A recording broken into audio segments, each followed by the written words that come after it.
Good morning, St. Kitts and Nevis, and welcome to The Edge for Friday, October 11th, 2024. I am Devonne Cornelius, and thank you for joining me on the program for today.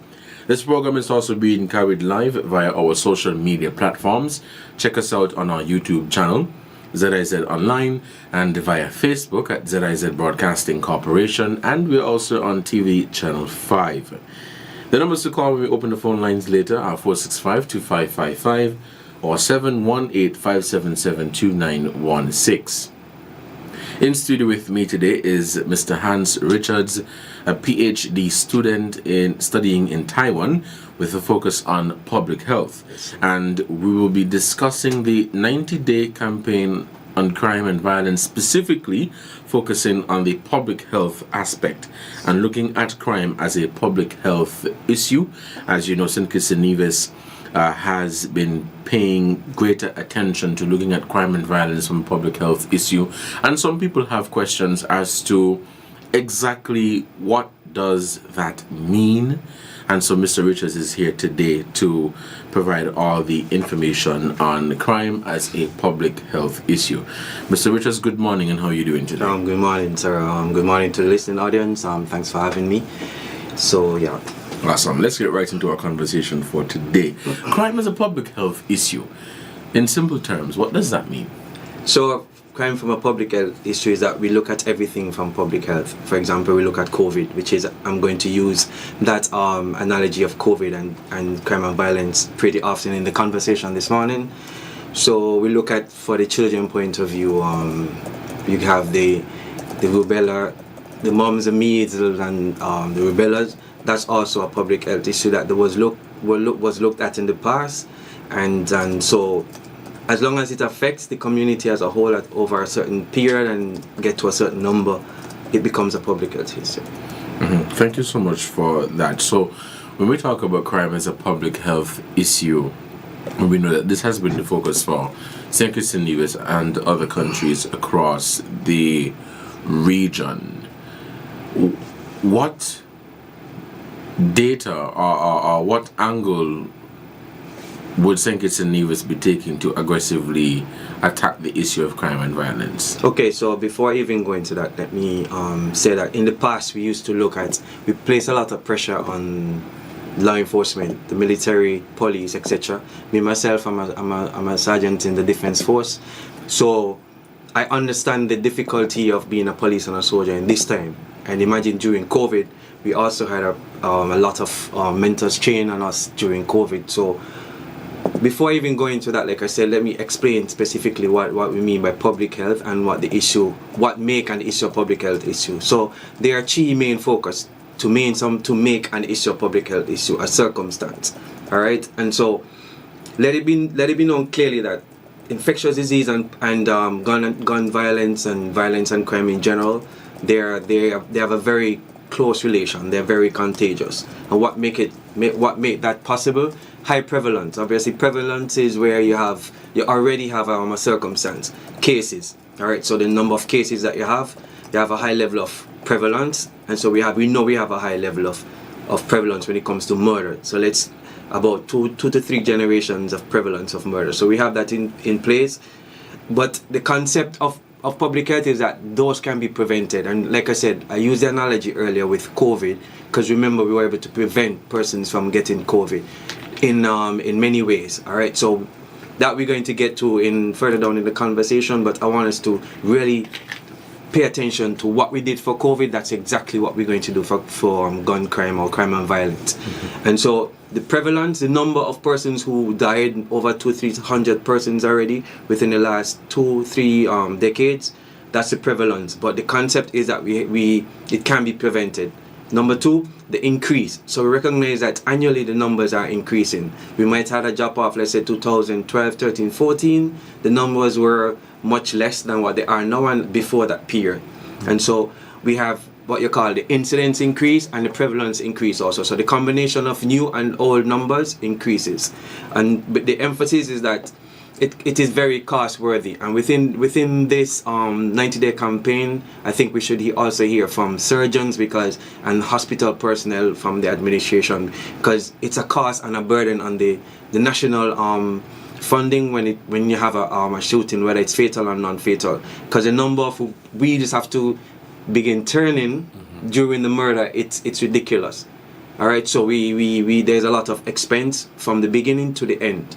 So that also we make an issue, a public health issue. And how capable is the issue getting would it affect the population? And it's affecting the population psychologically more than anything else. Cost and burden, also a secondary effect that it has on the population. So how does it affect the population? And obviously, like I said, it's affecting the population more so psychologically, because everybody wants, especially on the weekend, you want to go and have a good time, you want to take out your children, whatever you want to do on the weekend, and you have to first think of what if. How long would I stay? Where would I go? What are the places I should not take me and my children to prevent? And psychologically, that is very unhealthy. And so we have a lot of mental health issues where that is concerned. So those are the three main reasons to make any issue, whatever it is, whether it's mumps, measles, COVID, there was Zika, you name it, it existed. So that's why we are looking at it from that angle, because it has. And then finally, it also reached the numbers, epidemic numbers. And epidemic, you have 10 to 100,000 population being affected by the condition. And we are saying cases concerned, based on research, we are 22.1. So we double the epidemic levels of gun violence. And those reasons why we definitely have to look at crime and violence from a public health issue. It's interesting that you spoke about the mental aspect or the mental impact as it relates to crime and violence. And we celebrated World Mental Health Day yesterday October 10th. Yes. My question is, what role does mental health play in both crime rates and public health initiatives? Well, obviously I'm not necessarily the most mental health professional. However, what I do know is with the looking at crime and violence from a public health point of view, there are some analogies also we have to pay attention to. We have to pay attention to two things specifically: the host and the agent. My bad. The host and the agent. So the agent is basically the gang leaders, the gang members with guns and the illicit or the illegal drugs. Okay. So that's the host. Those are responsible for carrying out the atrocities, the murders, etc. But you need persons, you need to have recruitment, you need new people.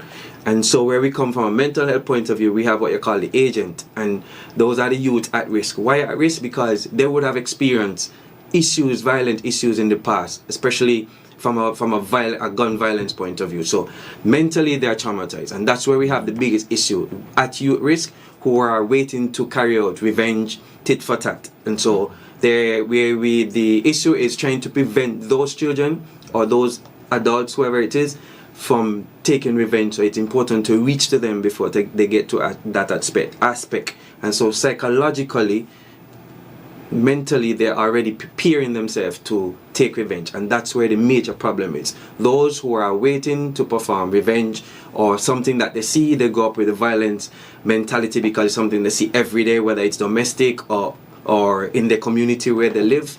And then the other thing is bad policy. So bad policy also affect mental health, because you can have an environment where there's very little to no success happening, whether it's from an individual, from a governmental point of view, or any role models within the community. And a lot of the time the poor environments come from as a result of bad policies. So mental health is for me the number one cause of a lot of the issues. Not saying mental health, we look at it that someone is crazy or paranoid. Right. Paranoia is not necessarily the reason. It's just that what you live every day, what you see every day, it becomes you. You're stigmatized. The public holds you to it. If you're from respectfully to the persons in the hot spots like the Newtown, the Mat Night, no disrespect to those persons, but the reality is the reality. Those we are based on research, the numbers are greater in the homicide from a homicide point of view. Right. And so if you're from Mat Night, it's difficult for you to be a young man and want to live a certain lifestyle, because you see these things so often, and if you try to live differently or stand the point wherever you might be from, people would the peer pressure will be very high, and so you tend to just want to fall in the category so that you're not singled out, and etc. And so, like I said, mental health has to do a lot with the policies and the environment in which the children or the adults grow up in. Community engagement I believe, is an integral part of fighting crime, right? Definitely. The police and different groups and organizations in St. Kitts and Nevis, a number of the activities that they roll out are community focused, Definitely. building trust with the community. How can communities be engaged in efforts to reduce crime from a public health standpoint? Okay, so the community is the foundation of public health. Okay. All right, so as long as you have a strong foundation, in the past, like last night, we had over 40 football match, and suffice to know that we were talking about our past principal, Mr. Hodge. And Mr. Hodge, with respect to him, he had a community under control in the sense that he paid attention to what was important, and then you had other parents and teachers who piggyback off of him. And so you get home, your mom has no phone, but she knows what you did in school, right? Or you're afraid to tell her you go home and you're quiet. She knows that something is wrong. So the community no longer has that niche, that love that it had before, because everybody talking about is the modern day. The children no longer can be scolded by you. I'm not your child, but you could talk to me. Right. So that is where the community start breaking down, because that aspect of the community has been lost, and that caused a serious increase in violent behavior. Because if you're doing something in the streets, the first thing we do is take our phones, and we videotape, rather than we say, try to be the mediator and to mitigate the situation. Rather, we take a video, we send it around, and we think it's funny. And before that, you would not even do that because you respect the elderly. And correct. For me, if we can get that kind of mentality within the community once again, and so the task force is trying to bring that together by meeting with different community activists or community leaders, who would in turn put groups together and invite persons for sit down and talk. We had a pretty good one at St. Peter's a few days ago. The president of the SKNFA, Mr. Tibet Harris, he was there, and he brought the players. Funny to say that the guys, they would have just returned from training, and they came and they were very, very spectacular. Actually, they would make the way in which I think would affect you mentally. We underestimate the power of our children. We look at them and think they don't know what's happening. They know more than me and you do. Right. But we're just not giving them the way. We're not opening the means or the way in which they can express themselves. And so the community is the most fundamental aspect of the whole task force and of the whole aspect of looking at crime and violence from a public health point of view. We can no longer depend on the police, because they can do so much and as much, or the law. Thank you so much for that. It is 11:17 and you're listening to The Edge here on ZIZ Radio 96.1 FM. If you're just tuning in, here with me today is Mr. Lance Richard, a PhD, Hans Richards, my apologies, a PhD student in Taiwan focusing on public health. And we are talking about crime and violence from a public health standpoint, a public health issue. Let's take a break, and when we come back, we'll continue the conversation here on The Edge. Stay tuned. The future is unknown. Protect your life, your family, and your valuables from unforeseen circumstances. Let National Caribbean Insurance give you the peace of mind that you so deserve. At NCI, we offer a suite of affordable insurance plans that can be tailored to ease your financial burden. We aim to deliver exceptional products to satisfy all your insurance needs. Whether life, health, motor, or property insurance, NCI has the right solution for you. Our friendly and knowledgeable sales professionals are ready and able to assist you. Let National Caribbean Insurance Company Limited help you to prepare for the unexpected. We serve, we protect, we satisfy. That's NCI.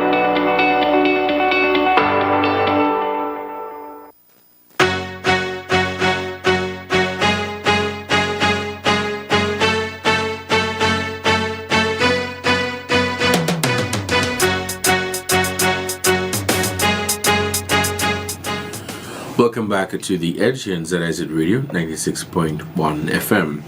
To continue our conversation looking at the public health framework, what public health frameworks or modules do you find most useful in analyzing crime and its impacts on communities? Okay, so from my point of view, there are two specific ones that I pay a lot of attention to.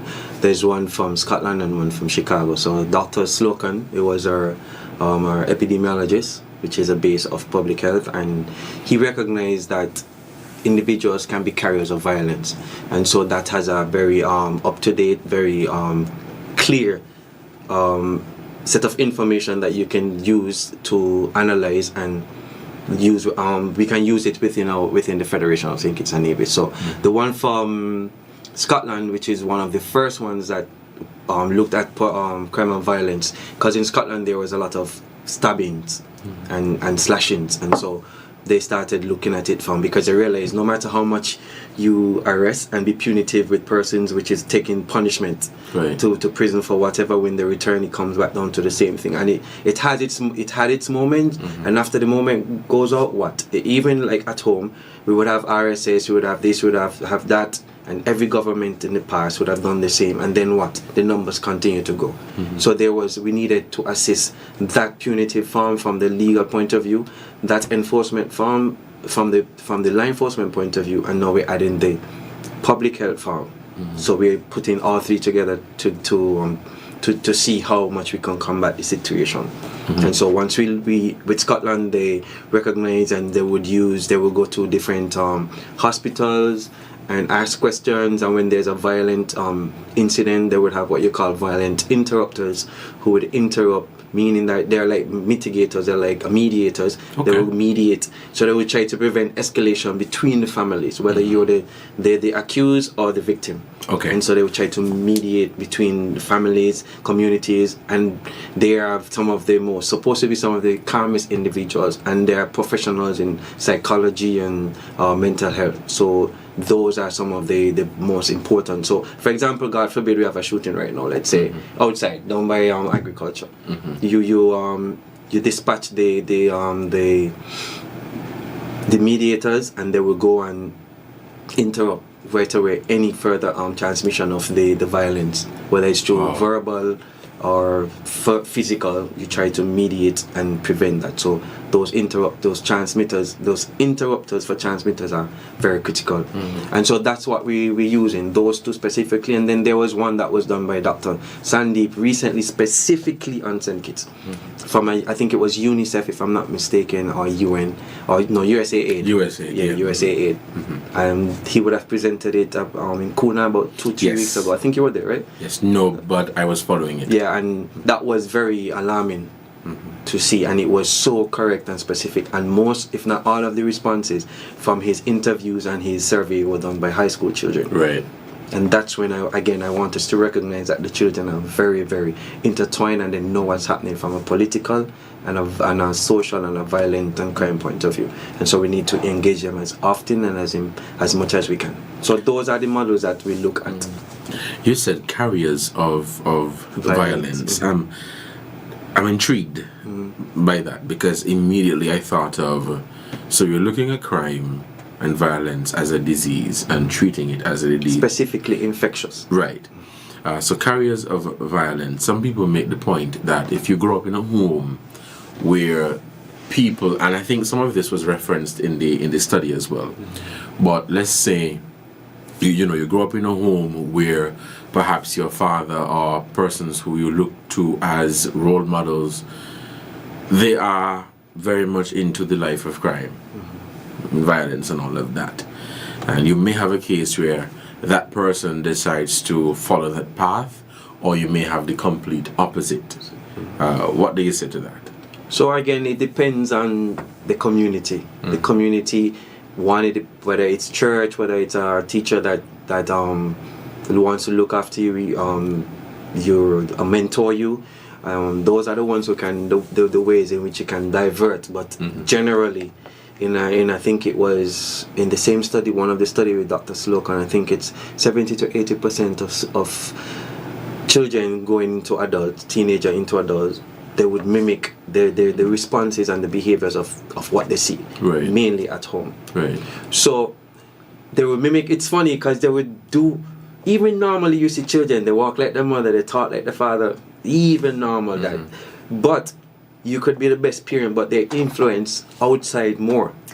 That's you see it's how funny it is. So it's not just the home setting, but it's, for example, school, it's in the community's play and all of that.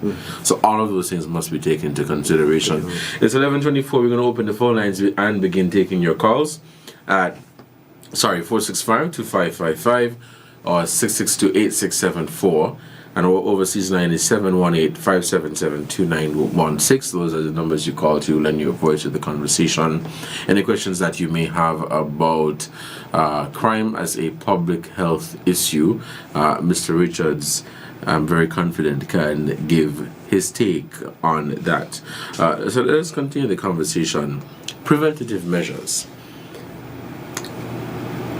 Whenever we're talking about crime and violence, preventative measures or looking at ways of preventing crime always form part of our conversation. So what preventative measures can be taken from a public health perspective to address crime in our community? Most definitely. So with every research, or with every let's say, because it's public, with every research we must have an expected outcome. So our expected outcome is that the numbers and the percentages that we have and the number of homicides that we have annually to decrease.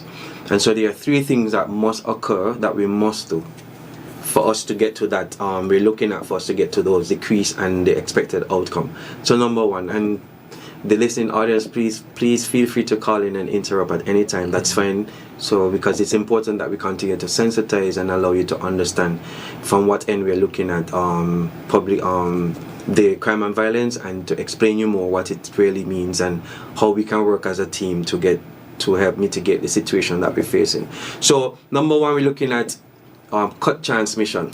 All right, how can we cut transmission? It's important that we the transmission is reduced very, very much. We need to cut it. And how do we do that? We interrupt it through community-based work. We interrupt it through, for example, in Scotland, they use what you call teachable moments. They interrupt it through teachable moments. How? So the surgeons and the doctors, they will visit the school on a regular basis. Respectfully, they will take a lot of the tragedy that would have occurred and a lot of the pictures from the surgery, from the surgeons, and when the victims would enter the hospital, first and foremost, what the raw pictures. Wow. And also the administrators would also, so it's like a team of three, and what you have is the nurse, the bed nurse. So let's say one of us, God forbid, would get injured, they would have a nurse. So in Scotland, they had signed a nurse specifically to an individual who would have suffered some kind of violent atrocity, and then they would sit down and converse with them right there and then. So they use that teachable moment and then take it to the schools, specifically high schools, and they would present the slides, the presentation of the trauma, of the wounds, and the reaction of the individuals after. And then you would have what you call the same violent interrupters would visit also, because they would not necessarily speak to the police because they want to have revenge, right? So they would quicker speak to the violent interrupters, and they would share the information. So those were four of the ways in which Scotland used to interrupt transmission. In the case of Chicago, it was very similar, but they would have what you call a reaction task force as well. So they would react to every violent issue, and once they find out the name of the family, they will go and try and search for all the families that are linked with the individual and start consoling, for lack of a better word, them. And so you start slowing down the intention of revenge. Okay. And so one of the main ways is to interrupting transmission is to prevent revenge. All right. And also, just like COVID, remember, how did we interrupt transmission in COVID? We interrupted transmission in COVID. We wear masks, we did vaccination, we did social distancing, and those are some of the ways in which we interrupted transmission. And don't be fooled, we have vaccine for crime and violence, from a public health point of view. We have our quarantine, and we also have our social distancing. Everything mimics the same way in which COVID was treated, and how the transmissions were interrupted. Thank you so much for that. Data and research. I know you're big on data and research. So let's look at the types of data that are most valuable in studying the relationship between crime and public health, and how do we get the community to, well, this is one of the ways that we're doing that, but how do we get the community to grasp and better understand what we as a country are trying to do? Okay, so first and foremost, data is the number of homicide. That's number one. The number of illegal guns that are found and where. So we have to do a lot of surveillance, data surveillance and monitoring. So what do I mean by that? So you have to take into account the number of murders happening at night, happening in the village, happening in Sandy Point, just like the research that the gentleman did in Charlestown, in Gingerland, and you monitor it over a period of time. So you monitor the time, you monitor the place, you monitor the number of persons involved, the age of the person, and the background of the person. So those are 5 critical data that you need to gather during the violent act. So every time there's a murder, you start collecting data. You'll start doing your surveillance. It's important because then that's how you will know what resources where to utilize the resources in the right places. Mm-hmm. And so it's important that you table those in those data. Mm-hmm. So again, like where the incident occur, who we have a call. So I think we're experiencing some issues, but we can take this one now. Let's take this call. Hello, caller. Good morning. You're on the air. Good morning, gentlemen. Yes, caller, can you speak up, please? Hello? Yes, go ahead now. Good morning again. Good morning, sir. Good morning. According to the Bible, when Jesus was on earth, he went up on the mountain with some of his disciples. They refer to it as a Mount of Configuration. And after he returned, some of the disciples asked him when the Son of Man is going to come back. And he told them that he does not know. But in the last days, you're going to see a number of things, like earthquakes in diverse places where islands would move from the foundation. Children going to prosecute parents. Parents going to prosecute children. And a whole heap of things. And he said, when you see these things, you know that the Son of Man is there. Hold on, don't answer it. Now, in another scripture, he also said, he told Peter, heaven and earth shall pass away, but my word will never pass away. And if Jesus can't tell lies, I couldn't tell lies. He wouldn't have to tell them lies. And he is the Son of the Father, and he was there in the beginning. And we are created by God. Would you say or believe that this was some prophecy which we can't deny? So don't care what we do, whatever we do scientifically. And that's the standing, you know. The Bible said that knowledge would increase according to where the scripture said. So, do you think we could ever get this thing under control? I mean, I would like to see criminality eliminated, but I know once man is in sin, it ain't gonna happen. Because when Jesus came to earth, he preached and he showed all sorts of things. And everybody didn't follow him. So I want to know, according to what I said, if you believe, what do you have to say about that? Have a good day. You too, Colin. Thank you for your contribution to the program. Do we have another call? All right.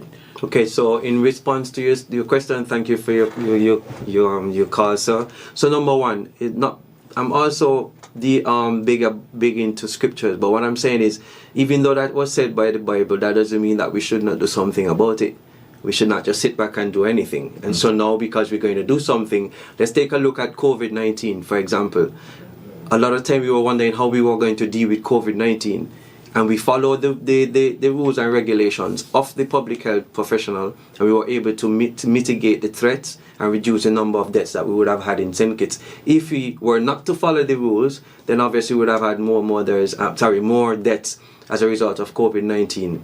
And so as long as we follow the public health rules, and that's why I'm here to sensitize you, sir, and everybody else that's listening, and how we can get to that. Don't forget, like I said earlier, that we were looking at the vaccine, we're looking at quarantine, we're looking at our social distancing. Those things would be utilized from a public health point of view when it comes to crime and violence as well.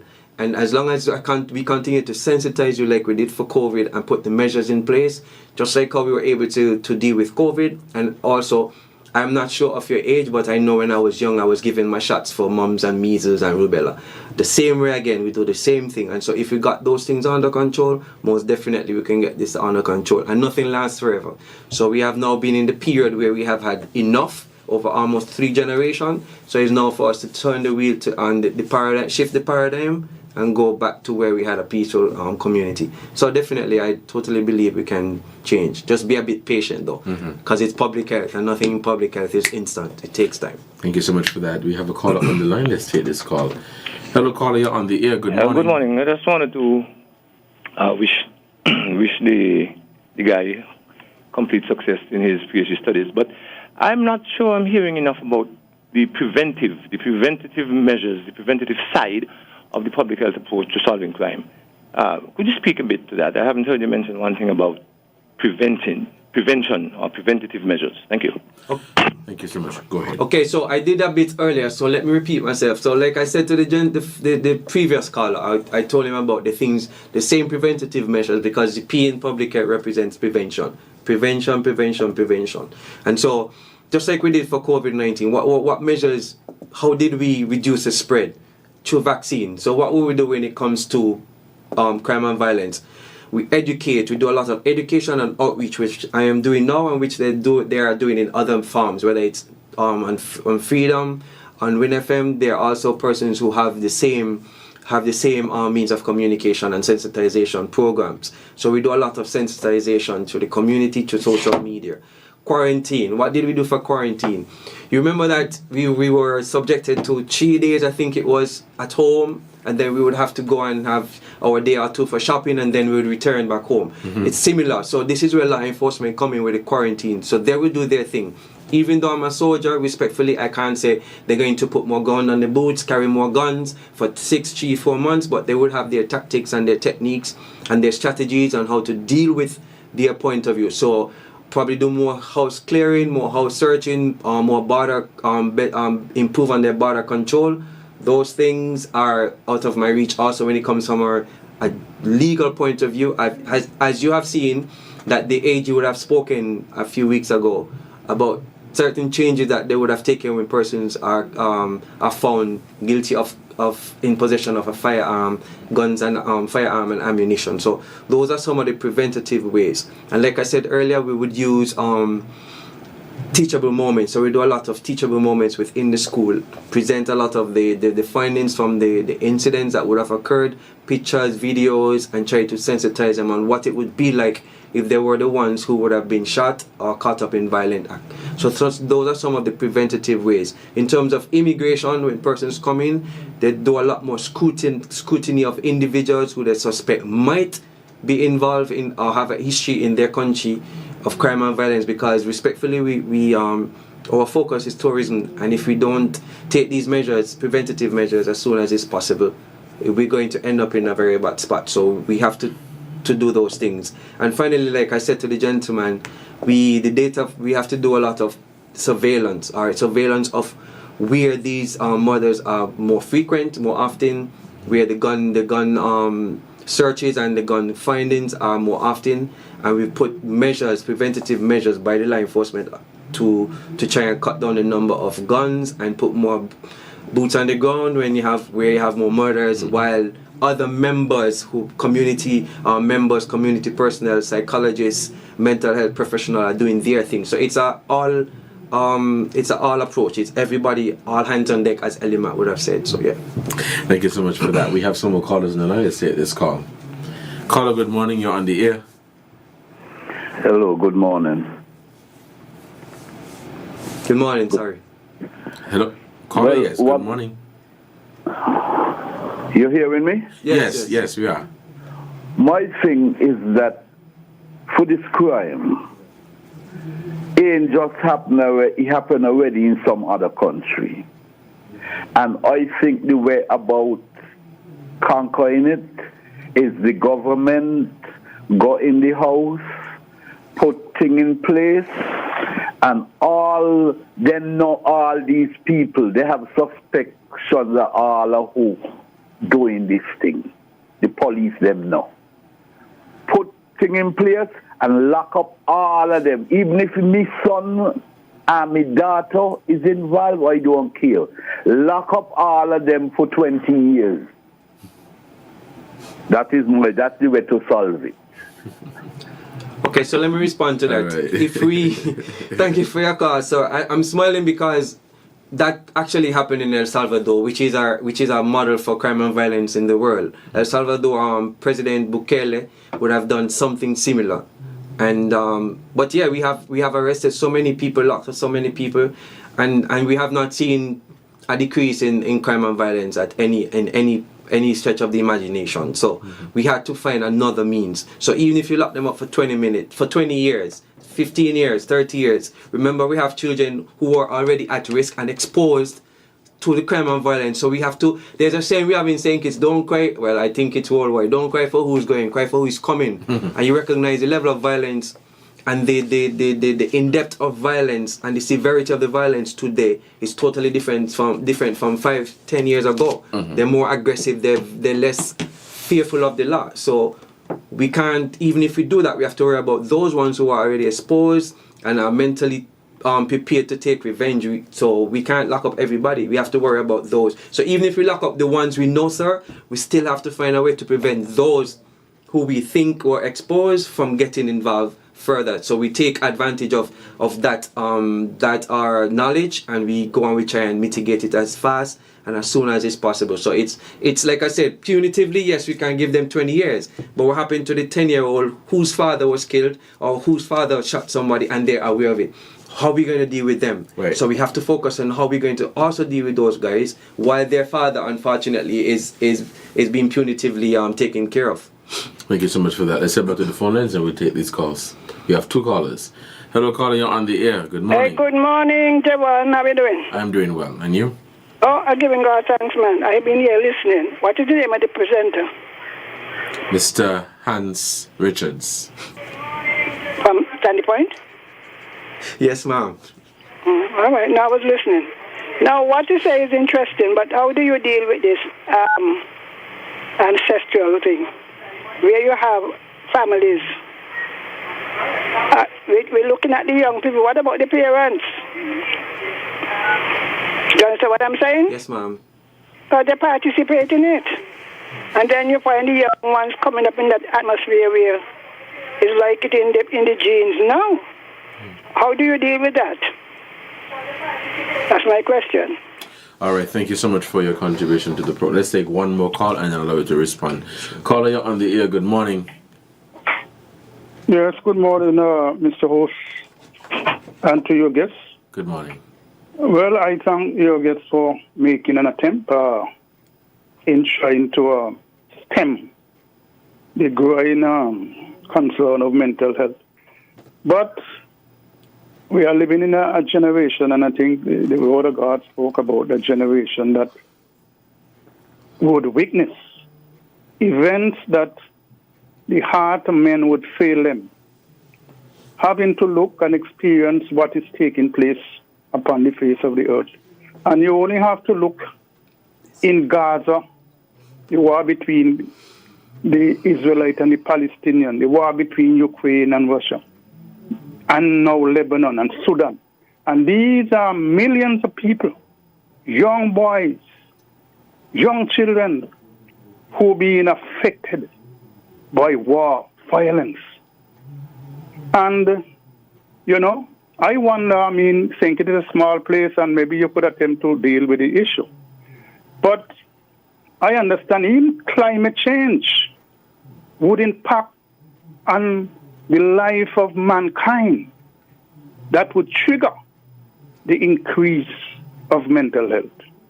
And so for me, I look at it today that young people really As the word of God says, men shall not live by bread alone, but by the word of God. And actually, a lot of young people are not interested in the word.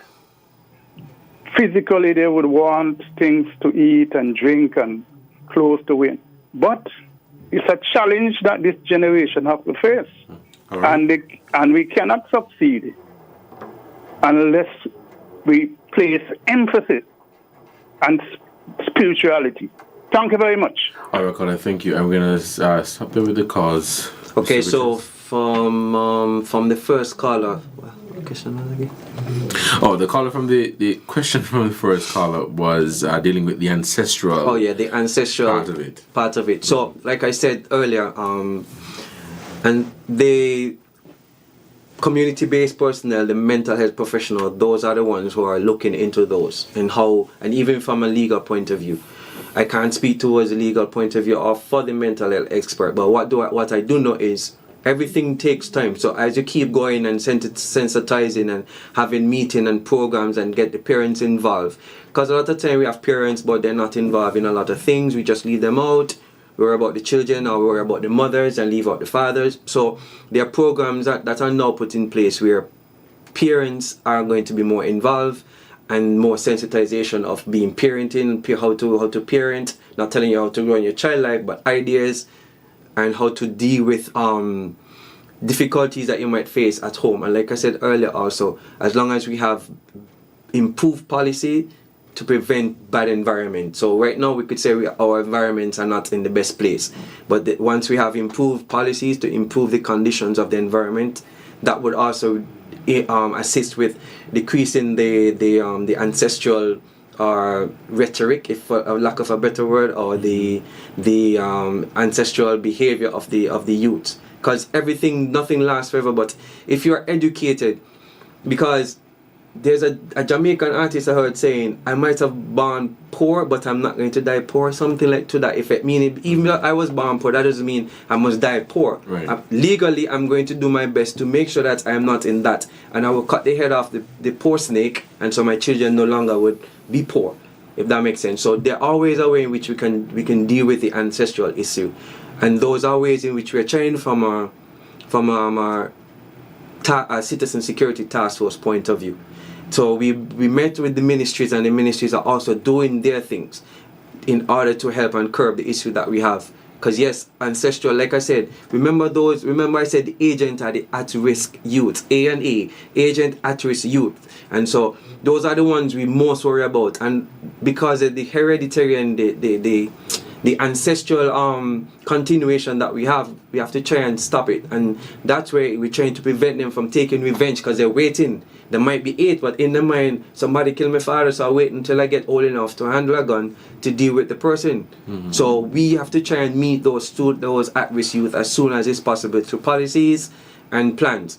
And in terms of the second call, I want to respond with a biblical point of view. I don't know what it was like in the past, but we should be grateful that now that we are trying to approach this in a different way. So I was going to say to you, sir, that where there is no vision, the people will perish. And obviously we have a vision. Our vision is to fight crime and violence through a scientific point of view. So let me break down something quickly. Science is researching the truth. What is the truth? Medicine is using the truth to cheat an individual. And then public health is using the truth, which is science, to treat everybody. And so we're using the truth from research of public health, just like any infectious disease, to treat crime and violence. Has it happened before? Yes, it has happened. But you can't do these things if you don't have a vision. And obviously the government has a vision, or we would not be in this dilemma, in this point where we are trying to sensitize persons on the vision that the government has. And it's not about the government, because the radio hosts, even you saw it from a biblical point of view. The more you call in and speak about God, the more the parents speak about good parenting, the more we speak about the history of good teaching. Those things must resonate one day. We don't have to change everybody one time, but over a period of time, people will change. Mm-hmm. Because we had a serious pushback when it came to COVID. Or the government lying, all this, all that. But look at the end of results. St. Kitts was one of the safest places when it came to COVID, because we took heed. It took time.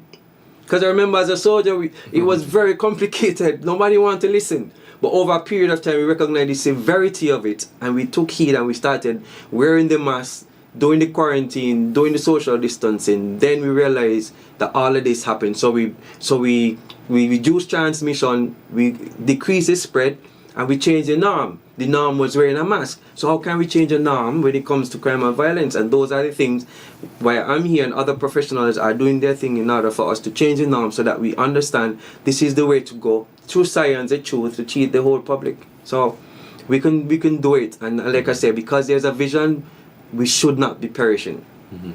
Thank you so much for that, Mr. Richards. It is 11:50 and we are soon out of time. If you are just tuning in, you're listening to the Edge here in ZIZ Radio 96.1 FM, and in studio with me is Mr. Hans Richards, a PhD student focusing on public health, and we're looking at speaking on the topic of crime and violence as a public health issue, which St. Kitts and Nevis and other Caribbean islands have been focusing on for quite some time.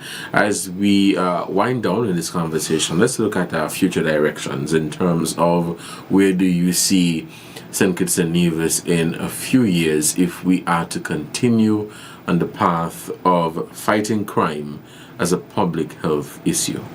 So as long as like the 90-day campaign is like the foundation of the future of the public health means of fighting crime and violence. So the 90-day is just to gather some data and some information from a foundation point of view, and then we will look at the data, the information that we would gather, and then see where policies would have to be made. Where policies have to be made, and the way forward. And so we are hoping that as long as we continue, and the rest of the government in terms of the different ministries, the society, the churches, everyone come on board, because it's an all-out approach. As long as we keep doing that, and let me say clearly that it's not going to happen in 90 days. It's not going to happen overnight. But we're looking at anything below 40%. And let's say we have 25 murders today. We're looking at about 15 murders next year. We reduce to 10%. That's to 10. Sorry, that's very, very good. It might sound, I'm saying it with the highest level of respect, but the fact that we are moving in the right way, and those ways will come through what we're doing with the collaboration of law enforcement and the legal the Justice Department. So we can't. Let's say for the next 2 years, we can look at a double decrease. So if we did 40 1 year, we do another 40. As simple as it look, it could be 5, right? So we're getting somewhere. The unfortunate thing, and I say this with the highest level of respect, from a government point of view, we have election brewing in about 2-3 years. We recognize that many times government changes and everybody shifts to do their own thing. And if we continue this even after election, regardless of the result, we will have a peaceful and a better St. Kitts and Nevis. I can guarantee you that, because science is the truth, and it has been shown in many countries in the world that as long as you keep going, and in Scotland is doing this for over 20 years, and they went from 0 to almost 70% decrease in crime and violence up to today using a public health approach.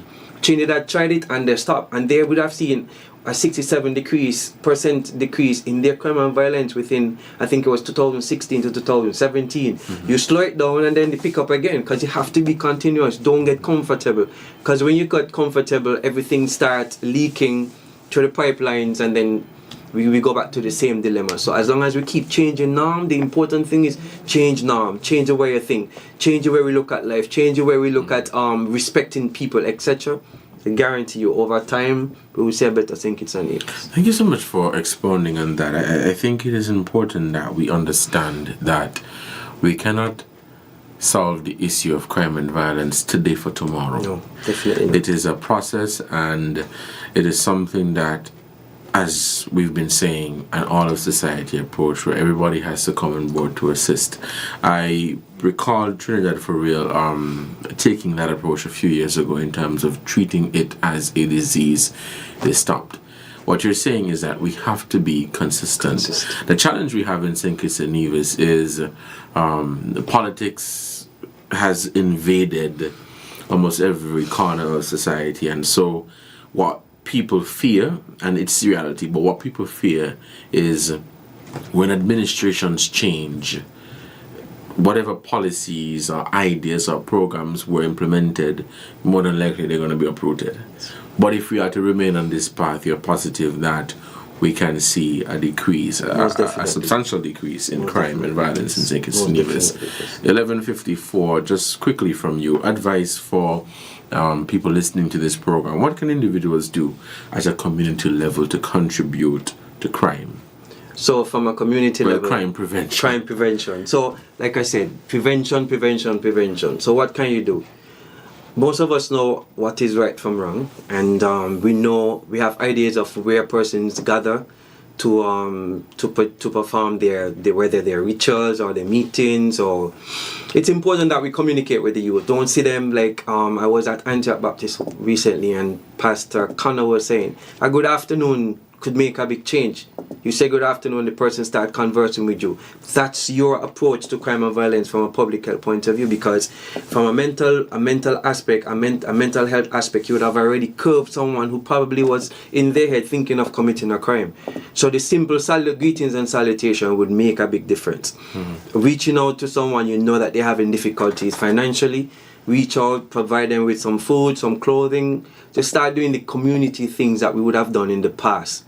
And if you're not aware, as long as the elderly take the lead role, then the young adults would follow.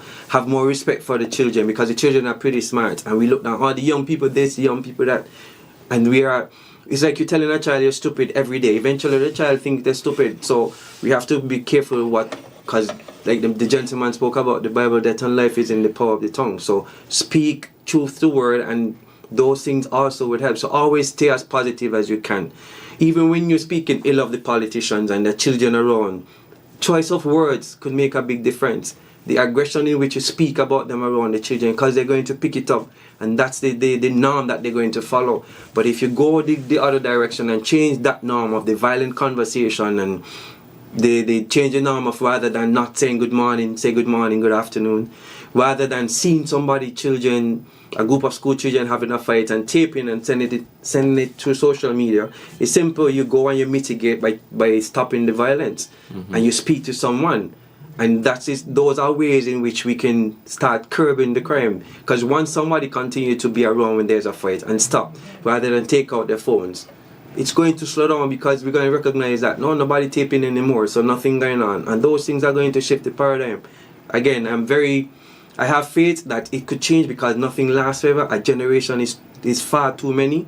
I think we have lost 300 to 400 youths. I mean, that's a lot of men and women we would have lost in the past 20 to 30 years. So we have to change the paradigm. We have to change our norm, and everybody has to play their role, no matter how simple. Don't try to save everybody at the same time. But we have 54,000. One save one, we will be in a very good place. Thank you so much for that. Mr. Hans Richards, a PhD student focusing on public health, and we were speaking on crime and violence as a public health issue in terms of looking at preventative measures, what the community can do, community engagement, and all of these things. Mr. Richards, I believe this is a conversation that we have to continue. Definitely. Very insightful, and based off of the line of questions that we received from the callers, very good, very, very good questions. And it tells me that people are really interested, and they want to get a better understanding of what are we trying to do here in St. Kitts and Nevis when we say that we are looking at crime and violence as a public health issue. What I don't want to see is for us to put a plaster on the sore and say, well, the issue has been solved. We have to aggressively tackle it from the root, so we can completely, or at least half or 80% or 90% eradicate it. If we do that approach, then we are making it better for future generations to come. You've been listening to The Edge here on ZIZ Radio, 96.1 FM. I have been your host, Devonne Cornelius, and until next time, you guys, stay safe, enjoy the rest of your Friday, and enjoy your weekend. Don't drink and drive, don't text and drive. Goodbye.